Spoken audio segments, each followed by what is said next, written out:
الحمد لله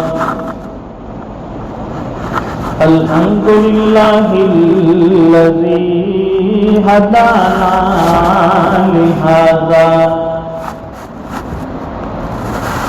وما كنا لنهتدي لولا أن هدانا الله لقد جاءت رسل ربنا بالحق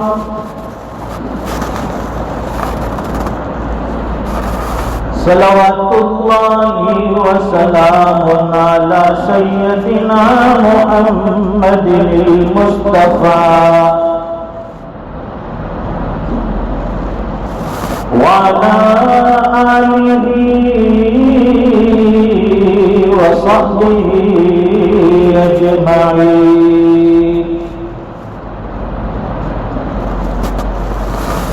أما بعد فأعوذ بالله من الشيطان الرجيم.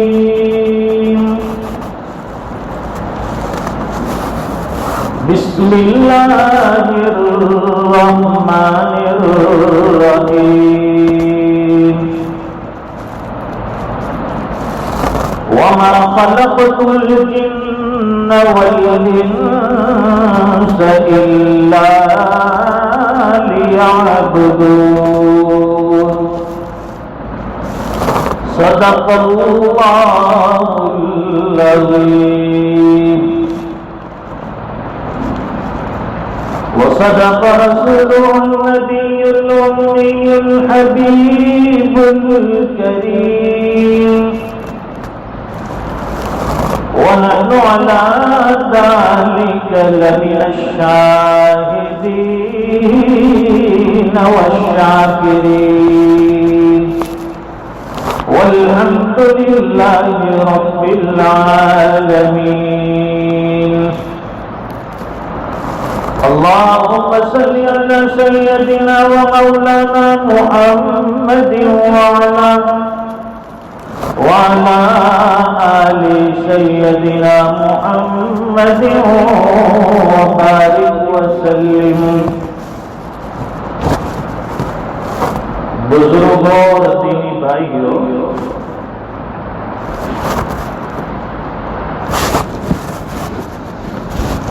مقصد زندگی اللہ تعالی کی بندگی اور مقصد حیات اللہ تعالی کی یاد.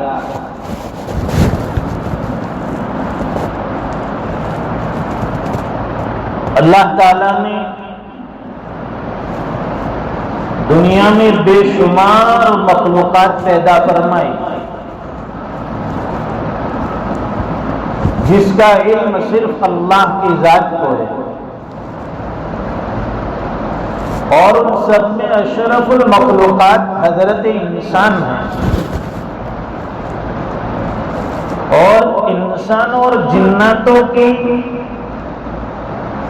پیدائش اور اس کی تخلیق کا مقصد بھی حق تعالی شانہ نے واضح کر دیا کہ ہم نے جناتوں اور انسانوں کو اپنی عبادت کے لیے، اپنی یادوں کے لیے پیدا کیا ہے.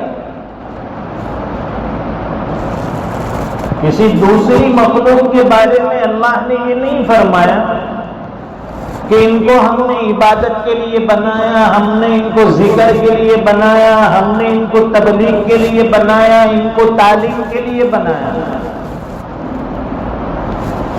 حضرت انسان کو اللہ تعالیٰ نے عبادات کا مکلف کیا ہے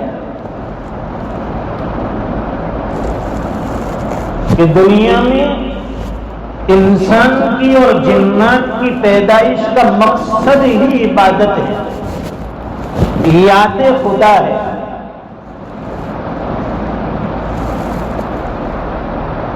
اور ظاہر ہے کہ اگر کسی جگہ اسکول میں، مدرسے میں ایگزام امتحان ہو، اس میں کوئی سوال دیا جاتا ہے، سوال پہلے سے نہیں بتایا جاتا کہ یہ سوال پوچھا جائے گا، اس کا جواب تیار کیجیے. لیکن اللہ نے تو دنیا میں انسان کو بھیجا ہی اس لیے کہہ کر بھیجا ہے کہ تمہاری تخلیق کا مقصد عبادت ہے. عبادت کے لیے ہم نے آپ کو پیدا کیا ہے.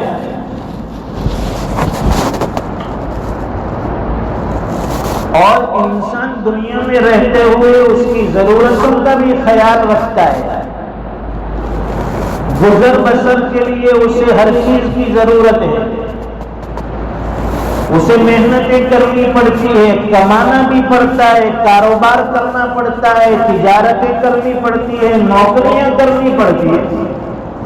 یہ انسان کی اپنی ذاتی ضرورت ہے. اور ان سب کے ساتھ پھر اللہ کی عبادت کے لیے بھی اپنے آپ کو تیار رکھنا ہے.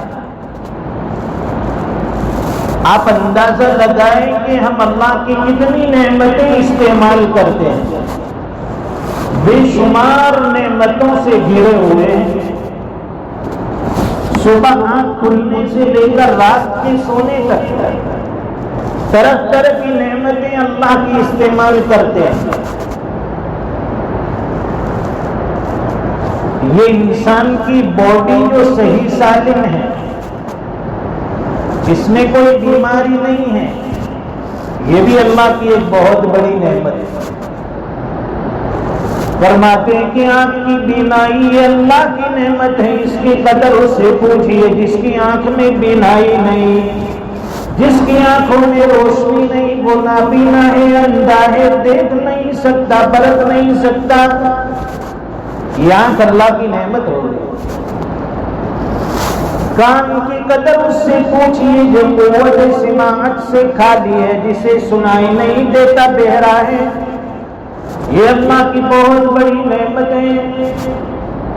ہاتھ پیر کا چلنا یہ بھی اللہ کی نعمت ہے، اس کی قدر اس سے پوچھئے جو اپاہج ہے، معذور ہے. بیماری کا نہ ہونا یہ بھی اللہ کی نعمت ہے. اور پھر اب تعالیٰ شانہ کی قسم قسم کی نعمتیں ہمیں کھانے پینے کے لیے ملتی ہیں. روزانہ انسان اپنی بھوک اور پیاس مٹاتا ہے، طرح طرح کی نعمتیں کھاتا ہے، پیتا ہے. یہ اللہ کی ساری نعمتیں ہیں.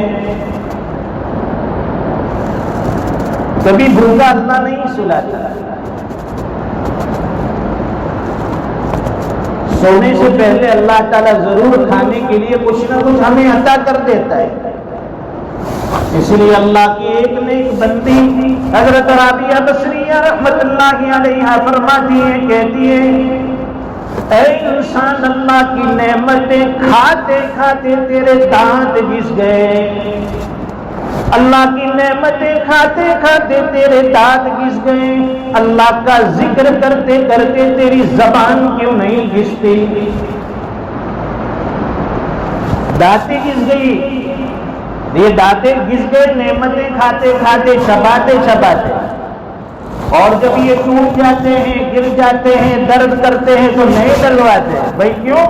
تاکہ کھانے پینے میں تکلیف نہ ہو. کہتے ہیں نا کہ جس کے دانت گئے اس کی لذت گئی. تو اس کی ہمیں لذتوں کی بڑی فکر ہے کہ دانت صحیح سلامت رہیں گے، شادیوں میں کھانا کھا سکیں گے، سخت ترین گوشت ہوگا اسے بھی کھینچ کر چبا سکیں گے. اس کی بڑی فکر ہے. لیکن یہ زبان جو اللہ نے عطا فرمائی ذکر اللہ کے لیے، یاد خدا کے لیے، کیا کبھی اللہ کے شکر سے یہ گھسی ہے؟ توفیق ہی نہیں ملتی. کھانا کھاتے ہیں تو بھی بغیر بسم اللہ کے، کھانے سے فارغ ہو گئے تو بھی اللہ کی کوئی یاد نہیں، کوئی شکرانہ کلمات نہیں. بے ڈھنگے طریقے سے نہ سر ڈھانپا ہے، نہ ہاتھ دھوئے ہیں، نہ کوئی سنت کا اہتمام ہے، لگے ہیں جانوروں کی طرح دسترخوان پر. تو حضرت رابعہ بصریہ رحمت اللہ علیہ فرماتی ہیں اے انسان، اللہ کی نعمتیں کھاتے کھاتے تیرے دانت گھس گئے، اس کا شکر ادا کرتے کرتے تیری زبان کیوں نہیں گھستی؟ انسان بڑا ناشکرا ہے، بڑا ناشکرا ہے. ملتا ہے اس پر شکر نہیں، صبر نہیں، اور چاہیے حل من مزید۔ اس لیے احادیث شریف میں فرمایا کہ اس کا خلاصہ ہے کہ اگر انسان کے پاس سونے کی ایک وادی ہو، وہ تمنا کرے گا کہ دوسری وادی مل جائے، دو ہو تمنا کرے گا اور مل جائے۔ اس کی آرزویں بڑی لمبی ہے، بڑی طویل اس کی تمنائیں ہیں۔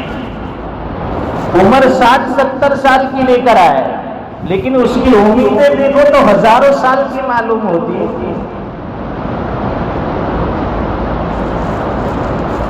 بظاہر بھی انسان اللہ کا شکر ادا نہیں کرتا۔ روزمرہ کی نعمتیں ہیں، دسترخوان پر بیٹھا ہے، اب کھانے میں اگر دال سبزی آ گئی تو بھی گھر میں شکوے، لوگوں کے سامنے شکوے، بھائی کمائی ہو رہی ہے کہ نہیں؟ تو دیکھیے کتنا ناشکری کا جملہ ہے۔ لوگ یہ سمجھتے ہیں کہ یہ ہماری عاجزی ہے، تواضع ہے۔ وہ کہتا ہے کہ کاروبار کیسا چل رہا ہے، کوئی پوچھتا ہے، بس دال روٹی نکل جاتی ہے، یہی جملہ ہوتا ہے اکثر لوگوں کا۔ یہ ناشکری کے کلمات ہیں۔ شکر ادا کیجئے کہ اللہ کا شکر ہے، احسان ہے، وہ پروردگار میری ضرورتیں پوری کر دیتا ہے۔ اسی لیے فرماتے ہیں کہ بندے جب دسترخوان پر بیٹھے تو یہ نہ سوچ کہ یہ سوکھی روٹی کے ٹکڑے ہیں، دال روٹی ہے، یہ مت سوچ، بلکہ اس ذات کی کریمی کو سوچ کہ جب اس نے رزق تقسیم کیا تو وہ ذات مجھے نہیں بولی، ہمیں اپنے حصے کا رزق عطا فرما دیا۔ حضرت مولانا احمد علی لاہوری رحمۃ اللہ علیہ اپنے درس میں طلبہ سے ایک واقعہ اکثر فرمایا کرتے ہیں کہ ایک مرتبہ میں بازار میں گیا، وہاں ایک بڑے میاں کو دیکھا۔ سبزی منڈی میں ہر قسم کے لوگ آتے ہیں، وہاں کوئی مجذوب خدا، کوئی اللہ والا بندہ تھا، اسے دیکھا بڑے میاں کو، انہوں نے خیر خیریت معلوم کرنے کے بعد پوچھا، بابا جی نے کہا اس مجذوب نے کہ احمد علی انسان کہاں بستے ہیں؟ حضرت مولانا احمد علی لاہوری رحمۃ اللہ علیہ فرماتے ہیں کہ یہ سوال مجھے بھی عجیب لگا کہ بازار جیسی جگہ جہاں انسانوں کی بھیڑ ہوتی ہے اور حضرت پوچھ رہے ہیں کہ انسان کہاں بستے ہیں۔ میں نے کہا کہ حضرت یہ سب انسان ہی تو ہے۔ فرماتے ہیں کہ اس مجذوب نے مجھ پر ایک عجیب سی نظر ڈالی اور بازار پر ایک عجیب سی نظر گھمائی، اور اس کے بعد فرمایا کہ احمد علی یہ انسان ہیں۔ حضرت مولانا احمد علی لاہوری رحمۃ اللہ علیہ فرماتے ہیں کہ اس اللہ والے کی ایک نظر نے اور اس کی کیفیت نے میرے دل پر ایسا اثر کیا کہ میں نے جب بازار کے اوپر نظر ڈالی تو بازار میں مجھے کتے خنزیر نظر آ رہے ہیں، انسان کوئی نظر نہیں آتا۔ جتنے انسان تھے وہ سب خنزیر اور سور کی شکل میں نظر آتے ہیں۔ حضرت فرماتے ہیں کہ جب میری یہ کیفیت ختم ہوئی تو میں نے پھر اس اللہ والے کو تلاش کیا تو وہ جا چکے تھے۔ بتلانا یہ ہے کہ انسان وہ ہے جو یاد خدا میں اپنی زندگی گزارے، دنیا میں ہو دنیا کا طلبگار نہیں ہو، بازار سے گزرا ہوں خریدار نہیں ہو۔ یہ اللہ والوں کی شان ہوتی ہے، یہ اللہ والوں کی کیفیت ہوتی ہے۔ ایک سفید ریش سفید داڑھی والے سے کسی نے پوچھا کہ بابا جی آپ کی عمر کتنی ہے؟ وہ کہنے لگے بیٹا میری عمر 10-12 سال کی۔ اب تعجب ہوا، پوچھنے والے نے پوچھا کہ حضرت آپ کے بال سفید ہو گئے اور آپ بتا رہے ہیں کہ میری عمر ابھی 10-12 سال ہے۔ بڑے میاں نے جواب دیا کہ جب سے میں نے اللہ سے سچی توبہ کی ہے اس کے ابھی 10 سال گزرے ہیں، اس لیے میری عمر 10 سال ہے۔ اس سے پہلے کی زندگی وہ کوئی زندگی نہیں تھی، وہ حقیقت میں شرمندگی تھی، بغیر توبہ والی زندگی تھی، اس کی کوئی حقیقت نہیں۔ جب سے میں نے توبہ کی ہے تو 10 سال کی عمر میری ہوئی ہے، سچی پکی توبہ اللہ نے مجھے نصیب فرمائی۔ ہماری بھی اتنی طویل عمر ہو گئی، زندگی بڑھاپے کی طرف ڈل رہی ہے، توبہ کی توفیق نہیں ہے، اور اللہ کی ذات انتظار میں ہے کہ بندہ کب توبہ کے لیے آئے، میں اسے توبہ کا پروانہ عطا کر تو معافی دے دوں۔ حضرت موسیٰ علیہ السلام کے زمانے میں جو قارون تھا، اس نے حضرت موسیٰ علیہ السلام پر کسی عورت کے ذریعے غلط الزام لگایا۔ آج یہ رواج عام ہو گیا، کسی کے اوپر الزام لگانا، انگلی اٹھانا، یہ معاشرے کے اندر عام بات ہو گئی ہے۔ بغیر تحقیق کے، بغیر سوچے سمجھے ہر کسی کے اوپر انگلی اٹھائی جاتی ہے، فلاں آدمی ایسا ہے، اس کے کارنامے ایسے ہیں، اس کے کرتوت ایسے ہیں، اس کی حقیقت ہمیں معلوم نہیں، پھر بھی الزام پر الزام لگایا جاتا ہے۔ حضرت موسیٰ علیہ السلام پر قارون نے الزام لگایا کسی عورت کے ذریعے بدکاری کا۔ جب حضرت موسیٰ علیہ السلام کو پتہ چلا، بس نبی ہوتا ہے، ہاتھ اٹھاتے ہیں دعا قبول ہوتی ہے۔ حضرت موسیٰ علیہ السلام جلال میں آگے جذبات میں تھے، غلط الزام لگانے والے کے اوپر بد دعا کر دی، اے اللہ زمین کو حکم دیجئے کہ اسے دھسا دے۔ بس کیا تھا، حضرت موسیٰ علیہ السلام نے حکم دیا اور اللہ کے یہاں دعا قبول ہوئی، زمین نے قارون کو دھسانا شروع کر دیا۔ دوسری مرتبہ پھر زمین سے کہا کہ اور اسے دھسا دے، قارون اور زمین میں دھس گیا۔ اب قارون گڑ گڑانے لگا، معافی مانگنے لگا، اے موسیٰ معاف کر دے۔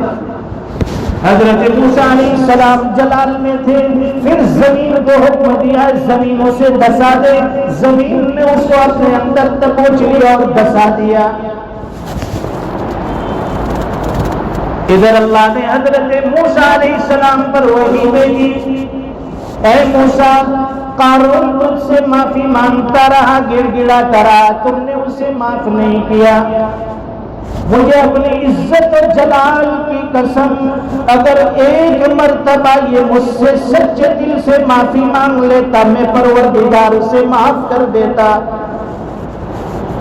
اللہ کی رحمت ہمیشہ انتظار میں ہے، میرا کوئی گنہگار بندہ آ کر معافی مانگ لے۔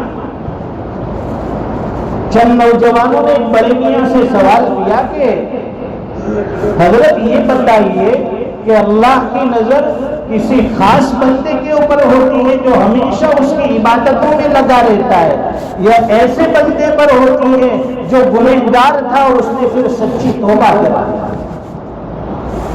بڑے میاں کہنے لگے کہ میں کوئی عالم تو نہیں ہوں، لیکن ایک بات میرے تجربے میں آئی ہے، میں کارخانے میں کام کرتا ہوں، مشین کے اوپر یہ دھاگے چلتے ہیں، جب کوئی دھاگا ٹوٹ جاتا ہے میں اس کو گرا لگا دیتا ہوں اور میری نظر اسی دھاگے پر رہتی ہے جب مشین چلتا ہے کہ کہیں یہ دھاگا دوبارہ ٹوٹ نہ جائے۔